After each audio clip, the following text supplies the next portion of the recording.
오늘 우리에게 주신 말씀은 신약성경 요한복음 14장 15절에서 31절 말씀입니다. 우리 한 목소리로 합독하도록 하겠습니다. 시작. 너희가 나를 사랑하면 나의 계명을 지키리라. 내가 아버지께 구하겠으니 그가 또 다른 보혜사를 너희에게 주사 영원토록 너희와 함께 있게 하리니 그는 진리의 영이라. 세상은 능히 그를 받지 못하나니 이는 그를 보지도 못하고 알지도 못함이라. 그러나 너희는 그를 아나니 그는 너희와 함께 거하심이요 또 너희 속에 계시겠음이라. 내가 너희를 고아와 같이 버려두지 아니하고 너희에게로 오리라. 조금 있으면 세상은 다시 나를 보지 못할 것이로되 너희는 나를 보리니 이는 내가 살아있고 너희도 살아있겠음이라. 그날에는 내가 아버지 안에 너희가 내 안에 내가 너희 안에 있는 것을 너희가 알리라. 나의 계명을 지키는 자라야 나를 사랑하는 자니 나를 사랑하는 자는 내 아버지께 사랑을 받을 것이요 나도 그를 사랑하여 그에게 나를 나타내리라. 여기까지 읽겠습니다. 아멘. 오늘 우리에게 주신 말씀은 당신 안에 성령님이 함께 하시나요? 라는 제목으로 우리 박철수 목사님께서 말씀 전해주시겠습니다. 그 아이들 어렸을 때 가장 먼저 어떤 놀이 했어요? 애들이 가장 좋아하는 놀이. 까꿍. 그것도 있지만 까꿍 있잖아요. 까꿍. 애들이 왜 까꿍을 좋아할까요? 엄마가 눈앞에 있었는데 엄마 얼굴이 갑자기 없어져. 그랬다가 다시 나타나. 그러면은 잠깐 없어지는 순간에 애들이 얼마나 불안했겠어요.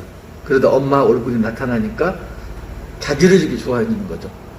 그런데 그게 계속되는 게 아니고 어느 정도 나이가 들면은 애들이 까꿍놀이 싫어해요. 그 다음에는 내가 아이야 이렇게 되는 거죠. 까꿍놀이를 좋아하는 시기에는 아이 마음속에 아직 엄마가 온전히 없는 거죠. 있는 걸 믿지 못하는 거죠. 그러다가 엄마가 보이지 않아도 엄마가 내 안에 있다 이걸 느끼면은 그 다음에는 까꿍놀이가 시들해지는 거죠. 강아지 키울 때요, 몽실이 키울 때 1년이면 몇 번씩 난처할 때가 있었어요. 난감할 때가. 몽실이 같은 경우는 전적으로 우리 가족한테 의지를 하잖아요. 먹고 사는 것도 의지를 하고, 그리고 희노애락이라든가 이런 게 전부 주인에게 달려있는데 연중 많은 횟수는 아니지만 명절 때 시골 간다든가 가끔 여행을 간다든가 그럼 얘가 혼자 방치되잖아요. 근데 얘가 아주 섬세한 애여가지고 머리 털을 밀기 위해서 동물병원에 가도 몇 시간 동안 떨어져 있는데 스트레스 받아가지고 짧으면 일주일, 안 그러면 한 달 동안 잠 못 자고 불안해하고 떨고 이랬거든요. 그런데 주인들이 몽땅 없어져갖고 며칠씩 안 보인다 그러면 얘가 어떻게 되겠어요? 그래서 여행 일정을 단축해가지고 돌아오죠. 그러니까 몽실이 안에 주인 안에 몽실이가 있는 거죠. 아이들이 유아원 가고 유치원 처음 갈 때도 마찬가지죠. 아직 엄마하고 떨어져 본 적이 없기 때문에 울고불고 난리가 나죠. 심지어는 어떤 애들은 오줌을 싸기도 하고요. 적지 않은 애들이. 그러다가 엄마가 보이지 않아도 집에 가면 엄마가 나를 기다리고 있을 거야. 그게 이제 깨달아지면은 그 다음에 적응을 하죠. 내가 엄마 안에, 엄마가 내 안에. 이걸 깨달은 거죠. 제가 어렸을 때 초등학교 들어가기 전에 한 2년 정도 할머니 손에서 자랐는데 2년이라는 기간이 짧으면 짧고 길면 긴 기간인데 그 2년이 어린아이를 아주 급격하게 변화를 시키더라고요. 소극적이고 내성적이고 눈치 보는 아이로 천덕꾸러기로 만들더라고요. 그 2년이. 그게 언제까지 가냐면요, 40대까지 그게 영향을 미쳐요. 그러니까 정말로 이게 중요하다. 왜요? 내 안에 엄마가 있다는 걸 확신을 못하니까. 눈앞에 안 보이는 엄마가 정말 내 안에 없었으니까. 우리가 그렇죠. 부부는 일심동체다. 일심동체 맞아요? 가슴에 손을 얹고. 진짜로 일심동체인가요? 부부는 그 이야기를 하죠. 함께 있을 때 행복하다. 근데 결혼 초기에는 일심동체라고 누구나 굳게 믿어요. 근데 그게 신학으로 깨지기 시작하는 게 아이가 태어나면서부터. 아이를 야단치잖아요. 왜? 내가 엄마니까. 얘를 잘 되라고 야단을 치는 거죠. 잘못되라고 야단치는 사람 아무도 없죠. 그래서 아이를 야단을 쳐요. 근데 남편이 아이를 야단친다. 속상하죠. 안 그래요? 굉장히 속상해 하더라고요. 그런데 더 이제 재밌는 게 뭐가 있냐면은 40대 후반쯤 됐나? 이때 친구끼리 모여있는데 난데없는 반찬 투정을 하더라고요. 반찬에 대해서. 밥을 먹는데 그냥 무심결에 젓가락이 그릇으로 가고 있는데 아내가 손을 톡 치더래. 그러더니 그 반찬 그릇을 아이 앞으로 옮겨 놓더래요. 그 순간 나는 이 집안에서 뭔가 서운한 감정이 들더래요. 그래서 부부싸움을 했대요. 근데 부부싸움 하는 게 그거 말고 100% 하는 게 있죠. 시댁일. 고부간의 갈등 100% 부부싸움으로 이루어지죠. 남자들이 참 불쌍한 게 처음에 몇 번은 재판관 역할을 하려고 그래요. 그래서 어머니 말이 오르면 어머니 편을 들고 아내 말이 오르면 아내 편을 들고 그러다 몇 번 거친 다음에는 살기 위해서 현명한 판단을 하죠. 중립적인 위치, 누구 편을 들지도 않고. 그런데 아내 입장에서는요, 속이 터지는 거죠. 남편은 누구 편이에요? 남의 편이 아니고 내 편인데 내 편을 안 들거든요. 그럼 속이 상하죠. 그러면은 부부싸움을 하죠. 만약에 부부가 정말 일심동체라면은 남편의 심장이 아내 거고 남편의 갈비뼈가 아내 거고 이렇다면은 그러니까 심장도 부부가 같이 공유를 하고 갈비뼈도 부부가 같이 공유를 한다면은 정말로 일심동체라면은 서운한 감정이 없어야 되죠. 근데 우리는 서운하거든요. 그 이야기는 뭔가요? 일심동체가 아닐 수도 있다는 이야기죠. 오늘 본문이 지금 이제 성령에 대한 이야기입니다. 지금 15절부터 17절까지가 성령에 대해서 말씀하시는 거고 18절에서 19절까지가 성자에 대해서 그리고 20절에서 21절까지가 성부에 대해서 말씀을 하시고 22절부터는 성령에 대해서 더 자세하게 풀어 설명하시는 그런 말씀입니다. 그 전에 지난주 말씀에서 예수님이 내가 길이요 진리요 생명이다 말씀하셨죠. 내가 진리와 생명이신 하나님께로 가는 길이다. 그리고 내가 하나님께로 가서 너희를 위해서 거처를 예비할 것이다.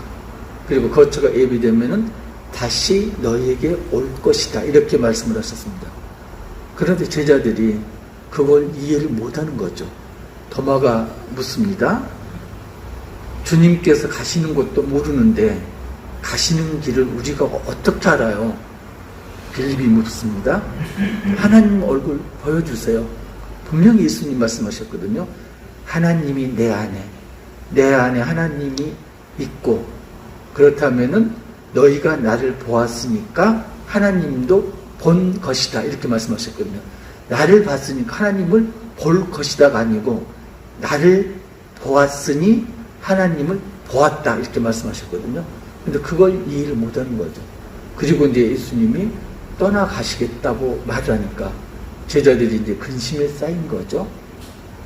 그래서 예수님 말씀하십니다. 18절 보면은 18절 함께 읽겠습니다. 시작. 내가 너희를 고아와 같이 버려두지 아니하고 너희에게로 오리라. 고아와 같이 버려두지 아니하고 너희에게로 오리라고 말씀하십니다. 지금 제자들 심정은 어떤 심정인가요? 예수님이 우리를 떠나가시면 우리는 어떻게? 예수님이 떠나가시면 나는 어떻게? 지금 이런 심정입니다. 윤왕기라고 가수, 옛날 가수 기억하세요? 윤복희, 윤왕기.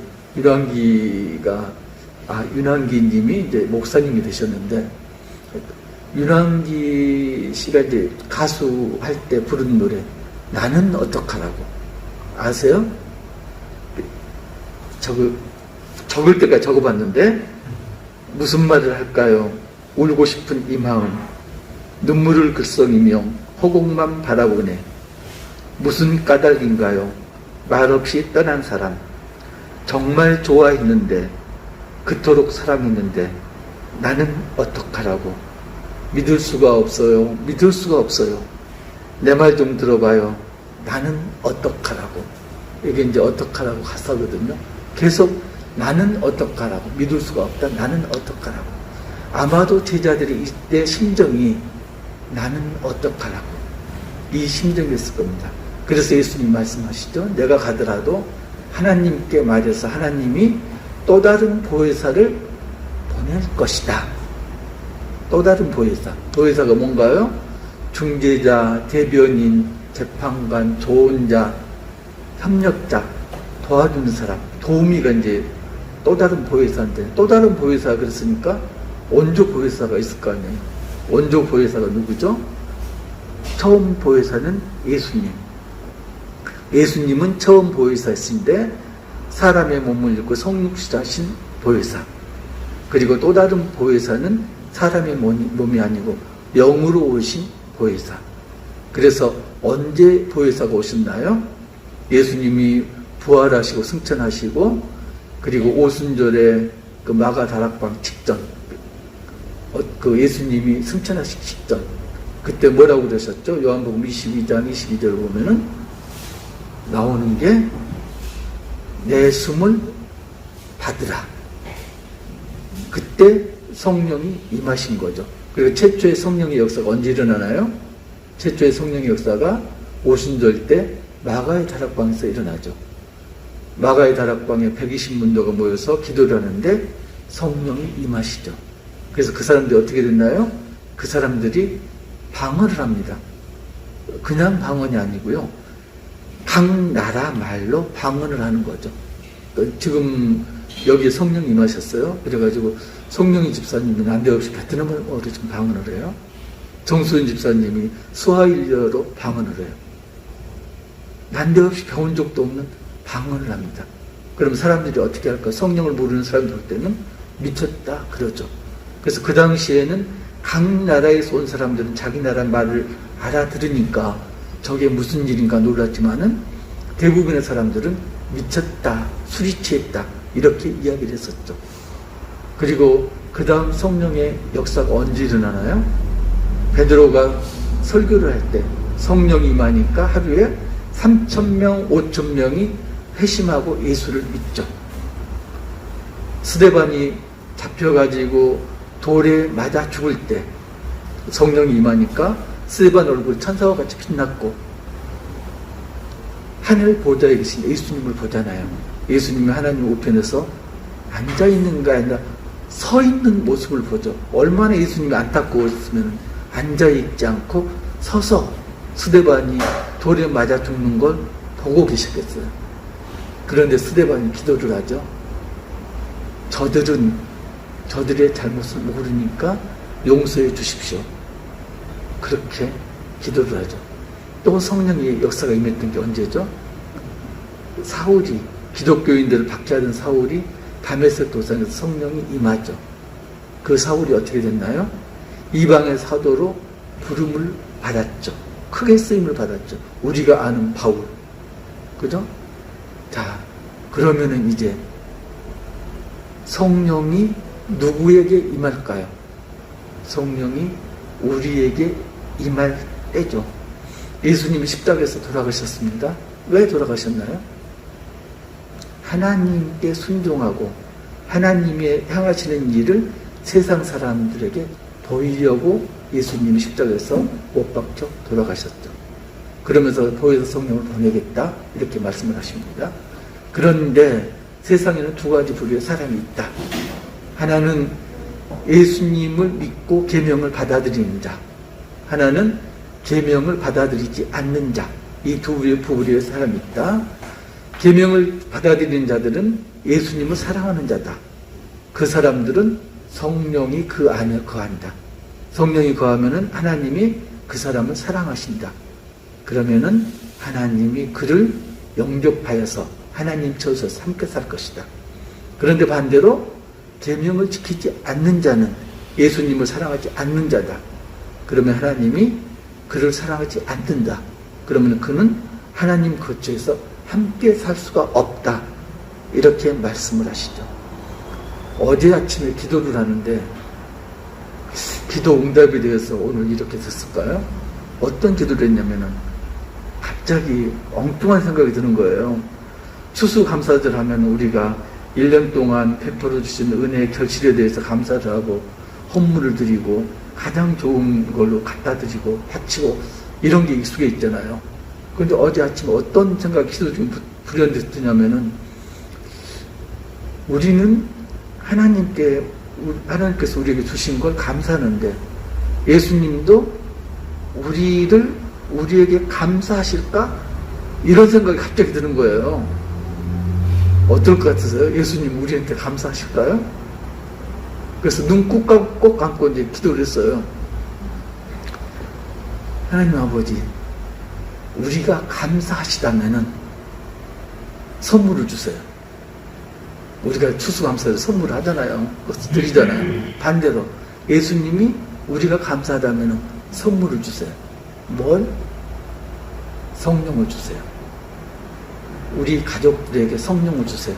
어제 그렇게 기도했거든요. 그랬더니 그 기도가 이루어졌고 지금 감사 헌물이 아무것도 없네요. 그러면은 예수님이 성령을 이 자리에 부어주시리라고 믿습니다. 아멘. 성령에 대해서 생각나는 게 옛날에 지금도 가끔 하는 교회가 있는데 지금은 많이 없어졌죠. 이른바 부흥회를 많이 했거든요. 옛날에 사경회라고도 하는, 사경회 들어보셨어요? 그 사경회 이야기가 성경을 공부하거나 말씀을 듣는 모임, 이걸 사경회 그랬어요. 그 부흥회를 많이 했었는데 옛날에 못 살았잖아요. 그래서 교회들이 그 이웃들에게 뭔가 자주 나눠줬죠. 그래서 교회에서 오세요 그러면 뭔가를 나눠주는 거예요. 그래서 부흥회를 하면은 몇 주 전부터 교회에서 광고를 하죠. 전도할 대상이 있으면은 모두 모시고 오세요. 부흥회 때 성령을 받아가세요. 이렇게 광고를 하거든요. 그래서 이제 아는 사람들이 이야기하죠. 부흥회 때 교회 와서 성령 받아가. 이렇게 말을 하죠. 그래서 성령을 모르는 사람들이 그동안 교회에서 뭔가를 나눠줬으니까 받아가려고 뭘 준비하나요? 가방이 없었으니까 커다란 보자기를 준비해서 접어서 가슴에 넣고 교회로 오죠. 부흥회는 보통 짧으면 1박 2일, 보통 3박 4일 동안 해요. 첫날인데 아무것도 안 줘요. 그래서 첫날인가 그런가 보다. 그리고 갔거든요. 둘째 날인데도 안 줘요. 내일 마지막 날 주려나 보다. 실망해서 돌아갔거든요. 마지막 날이 되었죠. 부흥회 강사들이 단골로 쓰는 멘트가 있어요. 뭐냐면은 성령을 받아라. 성령을 받아라. 마지막 날이 됐는데 또 부흥회 강사가 아니나 다를까 성령을 받아라. 말만 하면 괜찮은데 그때는 꼭 그랬거든요. 여기저기 보면서 성령을 받아라. 성령을 받아라. 손짓으로 이렇게 했거든요. 그런데 가만히 보니까 성령을 받아라고 이쪽에서 아멘 그러고요. 성령을 받아라고 이쪽에서 아멘 그러는 거예요. 보자기를 가지고 온 사람들이 자기들은 눈에 안 보이는데 강사 목사님 뭔가를 던져줬고 그리고 모든 사람들이 다 받았다고 아멘한 것 같은데 정작 나는 아무것도 못 받았고 아무것도 안 보이는 거예요. 여러분들은 성령을 받았나요? 성령님이 여러분 안에 거하시는가요? 특별히 아마 영상으로 예배를 드리는 이보람 자매님, 이제 다시 정현진 집사님, 이보람 집사님, 성령을 받으셨나요?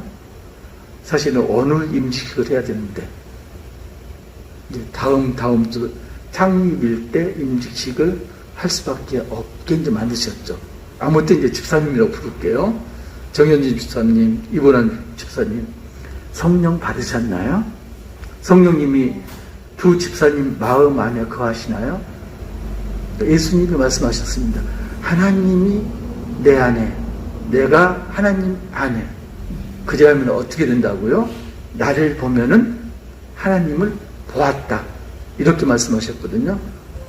그렇다면은 성령님이 내 안에, 내가 성령님 안에 있다면은 나를 보면은 다른 사람들이 누구를 봐야 될까요? 예수님을 봐야죠. 그죠? 이치가 그렇잖아요. 예수님을 보면 하나님을 본다. 그러면 성령이 내 안에 있다면은 나를 보면은 사람들이 예수님을 봐야 되는 거죠. 정현진 집사님, 이보람 집사님, 서로 모습에서 예수님을 보고 계신가요? 이건 두 분만의 문제가 아니고 여기에 모이신 분들도 서로 모습에서 예수님 모습을 보고 계신가요? 예수님이 분명히 말씀하셨습니다. 어떤 사람이 하나님을 볼 것인가? 계명을 지키는 자. 계명이 뭔가요? 서로 사랑하라. 너희가 서로 사랑하면은 나를 사랑하는 거다. 하나님은 나를 사랑하는 자를 사랑하신다. 그리고 예수님을 사랑하신 자를 하나님께서 자기 거처에서 영원히 함께 할 것이고, 그리고 예수님이 그 앞에 나타날 것이다. 언제? 그날에. 그날이 언제죠? 마지막 재림 때 예수님이 다시 오셔서 예수님을 사랑하는 자 앞에, 계명을 지키는 자 앞에 나타나실 것이다. 이렇게 말씀을 하시죠. 정말로 성령이 안에 거하시나요? 성령을 받으셨나요? 그렇다면은 서로 사랑해야 합니다. 어디서부터 사랑하나요? 이웃부터. 이웃 사랑을 행해야 하는 거죠. 가장 가까운 이웃이 누구죠? 내 가족, 남편, 아내, 아이들, 가장 가까운 이웃. 그리고 교회 지체들. 그런데 이제 이웃이 어디까지인가? 이게 또 문제가 되는 거죠. 이웃이 어디까지일까요? 하나님의 모든 백성들, 지구상에 있는 모든 사람들, 더 나아가면은 하나님이 창조하신 이 세계, 모든 세계가 이웃에 해당되죠. 그래서 이웃을 사랑하면은, 서로 사랑하면은 그 모습에서 누구를 본다고요? 예수님을 본다. 이렇게 말씀합니다. 그래서 우리가 서로 사랑하면은 그 사랑이 뭘로 증거가 되나요? 우리가 서로가 사랑한다는 증거. 예수님의 계명을 지키는 것. 서로 사랑한다고 하면서 마음에 앙금이 있고 서운한 게 있다면은 서로 사랑하는 게 아니죠. 부부가 일심동체라고 그러는데 서운한 마음이 있다면은 일심동체가 아니죠. 그러면 그 모습에서 예수님의 모습을 볼 수가 없는 거죠. 그래서 우리가 서로 사랑한다. 그러면 서로 모습에서 예수님을 보아야 합니다. 제 모습에서 예수님이 보이나요? 저는 여러분 모습에서 예수님을 봅니다. 그러면은 우리끼리만 서로의 모습에서 예수님을 보는데 그쳐서는 안 되고요. 세상 사람들이 우리를 봅니다. 우리의 말을 보고 우리의 행동을 봅니다. 그러면 우리의 날마다의 삶이 세상 사람들 눈에 우리 말, 행동을 보는 게 아니라 예수님의 말을 듣고 예수님 모습을 보는 걸로 우리가 그렇게 보여줘야 합니다. 이 시간 정말로 우리 지체들이 서로 사랑하고 그 모습을 보고 우리 지체 가족뿐만 아니라 이웃들이 우리를 보고 예수님을 보는 그런 축복이 있기를, 추수감사절에 그런 축복이 임하기를 주님의 이름으로 축복합니다.